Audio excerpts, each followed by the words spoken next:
Momento Anefac. Bem-vindos a mais um episódio do podcast Momento Anefac. Nosso papo agora é sobre direito do trabalho em tempos de Covid-19. Meu nome é Emerson Dias, sou vice-presidente de capital humano aqui da Anefac. E antes de apresentar a nossa convidada para este bate-papo de agora, eu queria pedir a você duas coisas. Primeiro, nos acompanhar nas redes sociais, estamos presentes em todas elas. E segundo, visitar o nosso site anefac.org e ver a nossa grade de eventos e também a nossa revista digital. Neste podcast de agora, eu tenho comigo aqui Samantha Magueta. Ela é graduada em Direito pela PUC de São Paulo, pós-graduada em Contratos e especialista em Direito Trabalhista Sindical, atuação em organização societária e compliance, Direito do Consumidor. Atua também aqui na nossa Anefac como diretora executiva jurídica. Samantha, muito obrigado pela sua participação aqui no nosso podcast. Prazer falar contigo. Emerson, o prazer é meu. Muito prazer em você me receber e permitir aí que eu esteja dividindo com as pessoas um pouquinho do conhecimento do que está acontecendo agora com a crise do coronavírus. Samantha, já pegando o gancho aí da sua fala, né, compartilhar o que está acontecendo agora com essa crise do coronavírus, a gente sabe que teve aí duas medidas provisórias já editadas, né, e que até os especialistas aí, como você mesmo está dizendo, elas não podem mais ser tratadas de forma separada, né? Estou falando da MP 927 e da MP 936. É isso mesmo? O que nos diz essa MP? O que você nos traz de informação sobre isso? Emerson, a MP 927 foi a primeira a ser publicada pelo governo no dia 22 de março e ela trouxe algumas alternativas para que não houvesse grande perda de postos de trabalho. Então, num primeiro momento, essa MP trouxe uma possibilidade de corte nos salários e na jornada, redução salarial, possibilidade de home office, antecipação de férias individuais ou coletivas, aproveitamento ou antecipação de feriados, banco de horas, etc. Para o lado da empresa, ela permitiu também a suspensão do recolhimento do FGTS durante 3 meses até maio de 2020. Essa MP havia trazido também a possibilidade de suspensão do contrato de trabalho por 4 meses. Essa medida foi imediatamente revogada e agora, com a MP 936, houve alguns ajustes. Eu fui clara, Emerson? Preciso repetir, foi muito rápido? Não, tá super tranquilo. Inclusive, se você quiser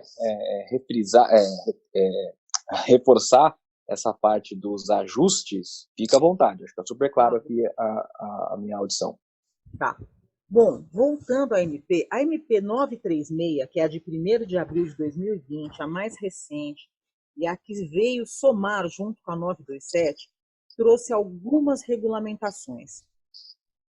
Por exemplo, ela permitiu um prazo de redução de jornada de trabalho e salário.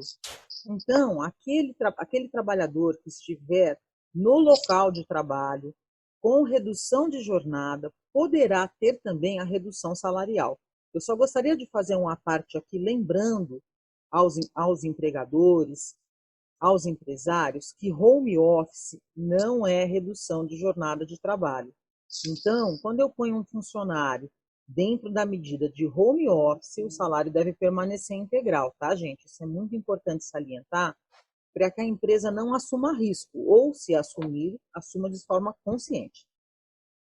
O prazo da redução de jornada de trabalho é de 2 meses. Enquanto durar a pandemia ou o estado de calamidade pública, poderá haver a redução da jornada. Os valores de redução do salário, de jornada individual e salarial, teve 3 medidas percentuais admitidas pelo governo: 25%, 50% e 70%. Qual é a diferença para a aplicação desses percentuais de redução? A primeira medida, 25%, é a prevista na CLT para esse tipo de estado. Então, se aplica a todos os funcionários, independentemente da faixa salarial. Já a redução de 50% a 70% exige que as pessoas tenham até 3 salários mínimos, 335,99, ou o igual ou superior ao teto do regime geral da Previdência Social e curso superior. Então, o que o governo quer dizer com isso? Que as pessoas que são hipersuficientes, que têm capacidade de decidir por si, capacidade de avaliar o risco de redução salarial, podem fazê-lo junto ao empregador. Até ontem, poderia fazer através de acordo individual. A MP permitia o acordo individual empregado-empregador. Contudo, uma decisão do ministro Lewandowski pediu que esses acordos individuais fossem submetidos ao sindicato da categoria. Então, hoje, as empresas que forem fazer esse acordo individual devem submeter ao sindicato da categoria, tá bom? Outras medidas aqui. O Estado vai complementar as pessoas que tiverem essa redução. O governo federal vai complementar os vencimentos do empregado que tiver se ajustado à redução de trabalho e salário. Esse trabalhador receberá um benefício que a gente chama de emergencial de preservação do emprego e da renda. A base de cálculo desse benefício é com base no valor integral que esse trabalhador teria para receber do seguro-desemprego. Então, se a redução for de 25%, o empregado vai receber 25% do valor que receberia com o seguro-desemprego. Tá? O que vale salientar aqui é que quem deve garantir ou informar a Previdência, os funcionários que tiveram redução salarial, é o empregador. Então, o empregador vai informar o INSS, a Previdência, para que esse trabalhador tenha acesso a esse recebimento. Isso ficou claro? Ficou claro. Samanta, acho que valeria a pena repetir essa parcela aí do complemento, né? Um exemplo concreto. Então, a pessoa teve uma redução do seu salário, imagina que ela ganhe R$2.000, né? Aí ela teve uma redução de 25%. Então, vamos colocar R$1.000 que fica fácil para todo mundo, né? Eu também não sou bom de matemática, tá? Então, R$1.000. Ela teve uma redução de 25%, então ela passou a receber R$750, correto? Qual seria o complemento que ela teria direito, por exemplo? Ela teria direito a 25% do piso do salário que ela tem direito se ela estiver desempregada, do seguro-desemprego. Então, vamos supor que no seguro-desemprego, ela tenha direito a R$1.200. Eu não sei o teto do seguro-desemprego agora, para não informar valor errado, esclareço que é valor fictício. Que seja os 1.000 que você falou aí. Ela vai poder receber 20% desses 1.000. Para salários menores, isso acaba dando bem certo, porque, via de regra, o piso salarial da pessoa é próximo ao piso do seguro-desemprego. Em salários acima do piso do seguro-desemprego, o trabalhador tem que ter clareza que ele vai receber do Estado uma ajuda emergencial inferior ao pagamento descontado, percentualmente falando do salário. Fui clara com isso, Emerson? Deu para entender? Foi clara. Então, se a pessoa ganha, por exemplo, R$3.000, ela teve uma redução de 25%, ela vai receber 25% de, por exemplo, R$1.000, que poderia ser aquilo que seria o piso que ela deveria receber, né? Não é 25% dos 3.000 que ela teve a perda efetivamente, correto? Exatamente, Tá. você entendeu bem, é isso. Ela vai ter uma redução significativa, né? Nos casos dos salários maiores, ela vai ter uma redução significativa da sua renda. Exatamente. Por isso, o ministro Lewandowski entendeu que deveria ter apoio sindical. Tem que ter clareza para essas pessoas que optarem pela redução, que é uma redução para manutenção do emprego, mas que haverá perda salarial, pelo menos no período que durar a medida. Correto. Tá claro, Samanta. Então, se eu não for claro em algum momento, você fala que eu repito tudo de novo, tá bom, Emerson? Não, eu sou um bom aluno, estou aqui anotando tudo. Então, tá bom. Convenção coletiva e acordo coletivo, como foi dito anteriormente, terá que ser feito com os sindicatos. Num primeiro momento, o coletivo teria que ser feito de qualquer forma e o individual deveria ser só informado. Com a intervenção do Poder Judiciário, todos eles têm que ser informados e aprovados pelo sindicato. Tá? Tá bom. Samanta, então quer dizer também o empregador, ele precisa estar muito atento aí, porque ele tem certas obrigações de informar dados, né? que são muito importantes e isso está sob a responsabilidade dele, né? Está, porque o empregador que fizer isso, a revelia do que está dizendo a MP, no momento de ação trabalhista, isso aí não vai ter validade. Então, ele vai acabar formando um passivo enorme. Imagina que ele reduz o salário de 10 pessoas sem a devida aprovação do sindicato. E essas pessoas, nesse momento, aceitam. Como a MP e o Judiciário estão exigindo o sindicato, essa redução não terá validade se não tiver a chancela do sindicato. Então, em eventual ação trabalhista, ele vai estar com um passivo em relação a esses salários reduzidos, entendeu? Entendi. Ou seja, tem que tomar muito cuidado para que esta emenda não fique pior do que o soneto, né? E o que a gente recomenda é que o empresário faça sempre isso acompanhado de um advogado. Que ele tem o advogado dele lá, consulte, que esse advogado leve a proposta para o sindicato. Se o empresário não quiser o advogado, o próprio empresário, então, busque se informar com o seu RH, busque o sindicato, para que ele não crie um passivo que depois ele não consiga pagar e que fique pior o que você falou, né? Pior a emenda Sim. que o soneto, tá bom? Tá bom. Bom, garantia de emprego. Os empregados que aderirem a essa redução salarial ou à medida emergencial terão garantia de emprego durante o período em que a empresa e o empregado estiverem usando esse mecanismo, tá? Tá. Quando for restabelecida a jornada, ele vai ter, então, deixa eu dar um exemplo prático para eu ser claro. A pessoa ficou 2 meses com salário reduzido, ou em home office, ou qualquer outra medida da MP. Quando ele voltar ao trabalho, o tempo que ele terá de estabilidade será o mesmo que ele usufruiu ou que ele concordou com essa redução. Isso foi claro, Emerson? Foi Então, claro. estabeleceu a jornada. A jornada, ele vai ter o tempo, então a redução dele foi de 30 dias. Ele tem garantia de 30 dias, tá? A empresa sujeitará o empregador ao pagamento de indenização. Se a empresa não cumprir esse período, se ela mandar embora nesse período, o que vai acontecer? Ela vai ter que pagar a rescisão em cima do salário inteiro, como se não houvesse havido a redução ou afastamento, e pagará ainda mais um salário integral de multa. Fui claro ou melhor repetir? Melhor repetir essa parte, porque multa é uma coisa que a gente nunca gosta nem de ouvir. Então é bom a gente saber exatamente. Então vamos lá, vamos ver se eu consigo ser mais clara. É assim. Vamos supor que a empresa pegou 2 funcionários e falou, ó, durante 30 dias vocês vão estar afastados do trabalho, vão estar sem jornada, reduzidos de 50%. Uhum. Durante 6 meses. Eu falei 30, deixa eu falar de novo, essa não ficou boa. Vamos lá. O empresário pega sua equipe, um número X de funcionários, e afasta com base na medida provisória. Essas pessoas não vão estar trabalhando e tem uma redução percentual, vamos supor, de 50% do salário, por 2 meses. Quando essas pessoas retomarem ao trabalho, ao final desses 2 meses, elas imediatamente retornarão ao salário integral e terão 2 meses de estabilidade, que corresponde ao tempo que eles ficaram afastados. Correto.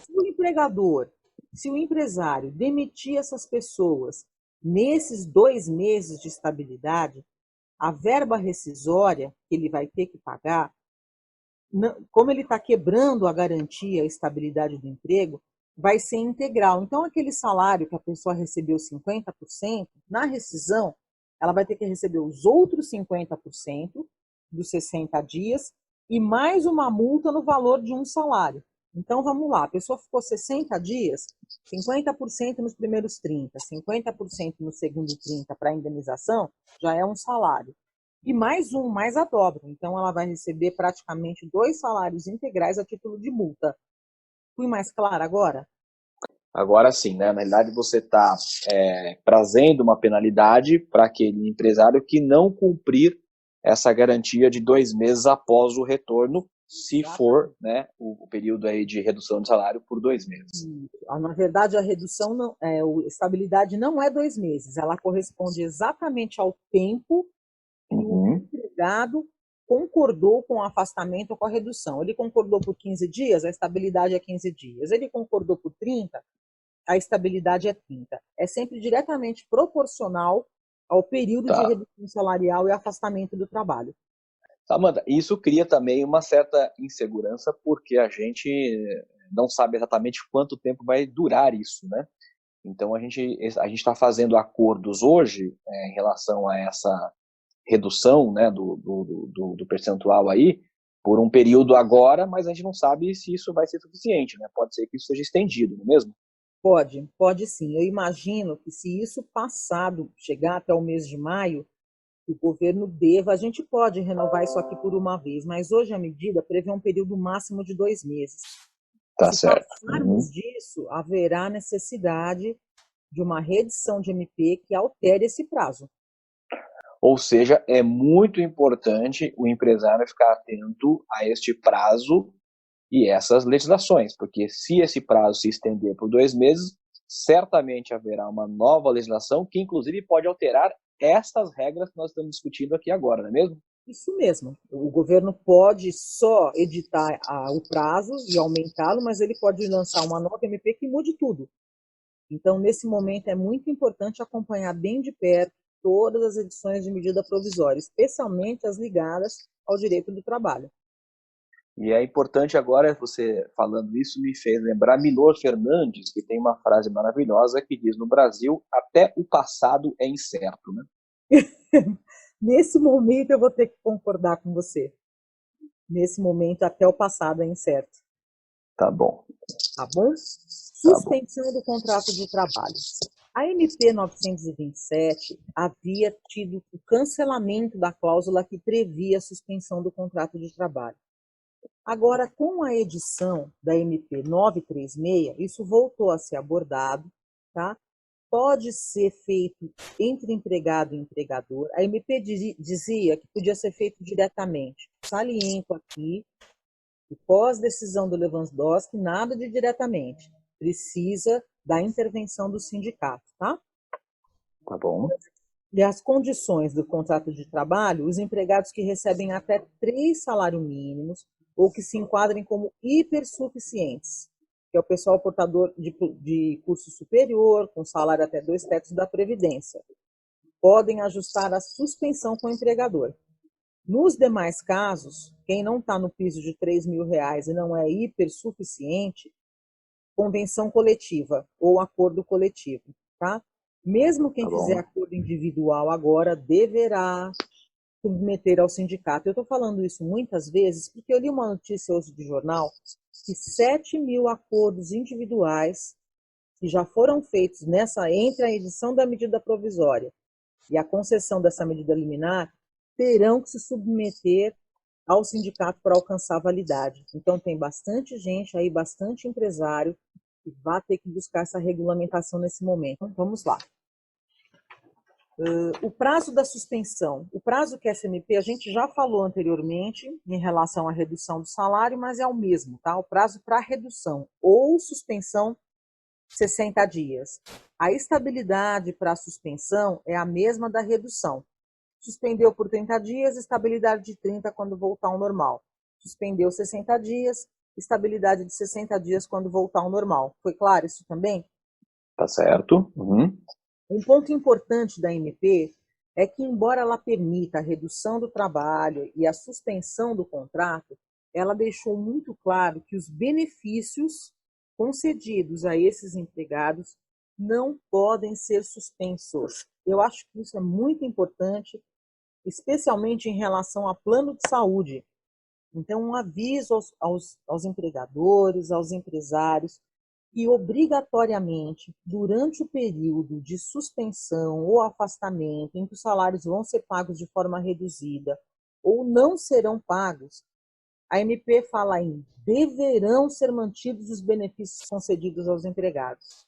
Então, benefício, nesse momento, não pode ser reduzido. Isso ficou claro também? Isso é importante frisar, né? Porque muitas vezes as pessoas entendem que deveria ser proporcional, né? E não é, né? Não Proporcional somente o salário, né? O tempo que você vai definir, mais os benefícios permanecem integrais. Exatamente. Eles Tá. permanecem de forma integral. Então, a empresa reduz no salário, mas mantém benefício, tá? E talvez isso possa até ser importante mesmo de frisar, porque talvez o empresário está fazendo conta, né, em relação aos seus custos, comparando ali com as suas receitas, então ele pode até incorrer num erro aí se ele considerar a proporcionalidade para todos os benefícios, né? Ele vai estar buscando um cálculo errado de custos aí. Exatamente. Se ele considerar a proporcionalidade também para os benefícios, ele vai ter um passivo grande. E se você considerar que convênio médico, que eu entendo que é o benefício mais importante nesse momento, se você parar de pagar, cancela, o seu trabalhador vai estar sem convênio no momento de pandemia, isso lá na frente pode te gerar dano material, dano moral, indenização. É complicado, entendeu? Então, o cuidado de manter os benefícios. Além, né, de que a gente sempre alerta aqui, é uma questão de valorização da marca, né? Eu acho que é um movimento perigoso, né, você suspender ou errar esse cálculo na questão de saúde neste momento, né? Eu acho que isso tem um dano aí reputacional bastante grande, né? Enorme, eu diria, né? Eu nem entrei nesse mérito porque sai um pouquinho do jurídico, isso é um ponto de exposição da empresa, de compliance, de comercial. Mas nesse momento, ser politicamente correto e dar um suporte para os seus funcionários, especialmente na questão, se você não consegue manter a folha e vai reduzir dentro do MP, entendemos que ok, mas manter benefício, manter o máximo de cargos de trabalho que você puder, é de muito bom tom. Sim. Isso ficou bom? Repete, tira, Emerson, você vê, né? Não, acho que ficou bom, ficou bom. Bom, um outro ponto que a MP reforça e salienta, os contratos com horário de trabalho reduzido e suspensão do contrato de trabalho, para ter validade, ele tem que ser estritamente cumprido, tá? Principalmente os de suspensão. Então, se eu suspendi meu funcionário, mando e-mail, mando ele trabalhar, automaticamente invalida a suspensão. Então, se a pessoa está suspensa, ela não está nem de férias, ela está afastada da função dela. Ela não pode ter nenhuma atividade laboral, tá bom? Uhum. Nessa MP, o governo falou também que o Estado irá assumir a folha de pagamento dos salários durante a suspensão do contrato das empresas, que tem faturamento bruto anual de até 4,8 milhões. Então, o que o governo está dizendo? Olha, você empresa que fatura até 4,8 milhões anual, se você suspender seus funcionários sem pagar nenhuma ajuda de custo para eles, isso está sendo considerado ajuda de custo, não salário, o Estado pagará 100% do seguro-desemprego a esses empregados. Foi clara? Foi clara. Tá? Então, a empresa que tem faturamento até 4,8 e que suspendeu as atividades dos seus empregados, eles não vão trabalhar e a empresa não vai dar ajuda de custo, a empresa poderá cadastrar todos esses funcionários para o recebimento integral do seguro-desemprego. Nas empresas com a bruta superior a 4,8 milhões, o governo não vai pagar integral, é 70% do seguro-desemprego. E a empresa fica responsável pelo pagamento de 30% do salário do empregado, não do valor do seguro-desemprego. Emerson, fui clara também? Sim, agora aqui é diferente daquele primeiro ponto, né? Porque agora a base é o salário e não o benefício, né? Exatamente, por isso que eu quis salientar. Então, Tá. a empresa que é acima de 4,8 milhões vai ser responsável por 30% do salário do colaborador trabalhador. E o governo vai liberar 70% do salário teto do seguro-desemprego, certo? Tá, certo. A natureza desses pagamentos não serão considerados salariais. Então, não vai integrar base de cálculo para imposto de renda, contribuição previdenciária e nem FGTS. Como eu falei há um minuto atrás, eles terão característica de ajuda de custo, de verba emergencial, tanto para o empregado como para o empregador. Importante também para que o empresário possa fazer o seu cálculo correto, né? De quanto será efetivamente o seu custo. Com seu contador. Tá. A habilitação emergencial que a gente falou até agora tem que ser feita através das empresas. Então, as empresas que suspenderem os contratos, que reduzirem os contratos, têm que informar ao Ministério da Economia tanto a redução da jornada, como a suspensão do salário, como a suspensão do contrato de trabalho. O prazo para a empresa fazer isso é 10 dias após a assinatura, a validação do acordo coletivo ou individual. Então, o empresário que reduzir e não comunicar ao Ministério da Economia não vai estar no conforme da medida provisória, vai estar assumindo o mesmo risco trabalhista que a gente falou anteriormente. Fui clara, Emerson? Foi claro. Samanta, e do ponto de vista prático, como é que o empresário vai fazer essa informação? Existe um site, existe um formulário? Tem o site do Ministério da Economia, tem o pessoal de RH já está habituado a fazer isso, do mesmo jeito que eles lançam demissão, admissão, ou quando a pessoa está afastada por doença, eles têm os campos para lançar. Nesse momento, tem o campo específico, que é da suspensão do contrato de trabalho e do afastamento do trabalhador. Cabe ao RH procurar lá no site que eles vão achar. Mas eles já estão habituados com isso, porque, via de regra, toda a movimentação de funcionário é informada aos órgãos competentes via site. Tá bom. Foi claro isso, Emerson? Sim. Vamos lá. A habilitação emergencial já foi, comunicação ao sindicato a gente frisou bastante, a falta de comunicação eu acho que ficou clara, a prevalência de acordo coletivo. Se a empresa antes já tinha feito acordo coletivo ou individual antes da edição da MP, a gente está sugerindo ou pedindo que seja feita a adequação, tá? Que ele pegue esse acordo coletivo, essa convenção coletiva feita antes da MP e adeque à legislação. Ok. Então tem um ponto aí de atenção também importante. Antes da edição da MP, já tinha gente fazendo acordo coletivo, convenção, que podem estar melhor ou pior do que a MP. Se estiver menos rígido, até alcança uma validade, uma legalidade, mas se estiver muito diferente do que a MP permite, o empresário pode ter problemas. Então, nós estamos recomendando, não é sugerindo, estamos recomendando que seja feito um novo acordo coletivo ou acordo individual que se adeque ao que está previsto nas duas MPs. Ok. Os empregados, um ponto importante aqui, Emerson, os empregados que já estão no regime geral de previdência, então vamos lá, aquele aposentado que continua trabalhando, ele não vai ter direito a nada disso, ele vai ficar afastado recebendo só o dinheiro que ele já recebe de aposentadoria, por exemplo, ou quem está com afastamento por doença, tá? Os pensionistas titulares de auxílio-acidente não vão receber benefício emergencial, vão receber só o que eles já estão recebendo pelo regime geral da Previdência. Tá certo. Ou seja, ele já tinha uma condição, né, pré-estabelecida, conhecida, portanto, nada altera para esses trabalhadores essa condição. Então, o aposentado que tiver o contrato de trabalho suspenso não vai receber nada, vai receber só a aposentadoria, certo? Tá. Uhum. Essa legislação se estende, tá, a aprendiz e empregados de jornada parcial. A lei foi clara com isso e ela estende automaticamente. Agora, categorias específicas, vigilante, enfermeiro, gente que tem mais de um emprego, ele pode aplicar a suspensão e a redução em todos os trabalhos que ele possuir. É cumulativo o benefício emergencial nesse caso. Para cada vínculo com redução proporcional ou salário com suspensão, essa pessoa terá direito ao benefício emergencial. Salientando que o teto do benefício é R$600.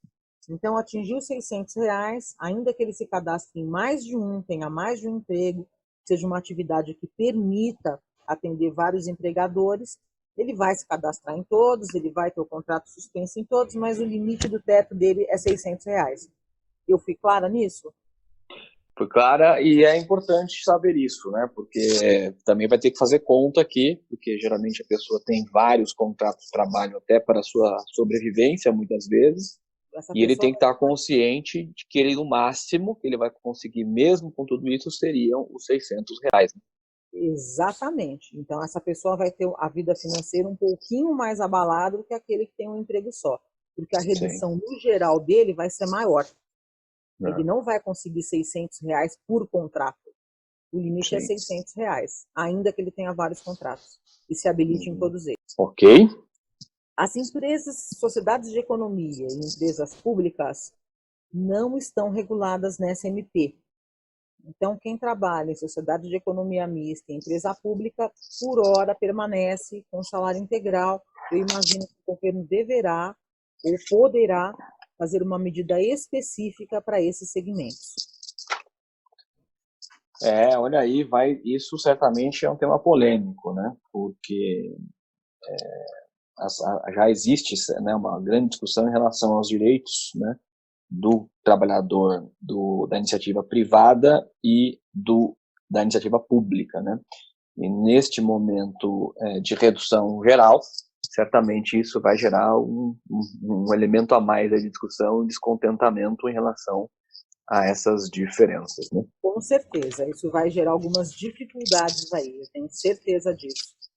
Muito bem, esta foi a doutora Samantha Magueta nos trazendo aqui atualizações e comentários em relação às medidas provisórias que estão aí mostrando para a gente alguns caminhos, alternativas para enfrentarmos, do ponto de vista da legislação trabalhista, a crise da Covid-19. Eu gostaria de dizer a você que este conteúdo da doutora Samantha estará no educaanefak.org.br, vou repetir, educaanefak.org.br, onde você vai poder ver este podcast num formato diferente, com mais comentários, mais detalhes, mais explicações sobre todos esses pontos e outros mais que a doutora Samantha nos trouxe neste podcast. Portanto, educaanefak.org.br, acessa e você vai aumentar o seu conhecimento. Doutora Samantha, um prazer recebê-la aqui para esse bate-papo nesse podcast, sempre com esclarecimentos e uma didática muito boa para quem está escutando, com grandes esclarecimentos aí para todos nós. Obrigado pela aula, doutora Samantha. Deixa aí sua mensagem final para quem nos ouve. Eu é que agradeço, Emerson, pela oportunidade. Estou à disposição do empresariado, do colaborador, do trabalhador, da ANEFAC, para qualquer esclarecimento. E desejo para todos, para toda a nossa nação, muita saúde e que as coisas logo voltem ao normal. Muito bem, saúde e de que as coisas voltem ao normal é o que todos nós da ANEFAC desejamos. Além desse podcast, a ANEFAC disponibiliza para você textos, vídeos com informações relevantes. Por isso, acesse o site da ANEFAC, anefac.org, e também acompanhe a ANEFAC nas redes sociais. Estamos no LinkedIn, YouTube, Facebook e no Instagram. Este foi mais um episódio do podcast Momento ANEFAC. Não se esqueça, compartilhe esse podcast com seus familiares, amigos, colegas de trabalho e acessa, mais uma vez, vou repetir, educaanefak.org.br para ter mais conteúdo para você. Eu sou Emerson Dias e volto com você no próximo episódio do Momento ANEFAC.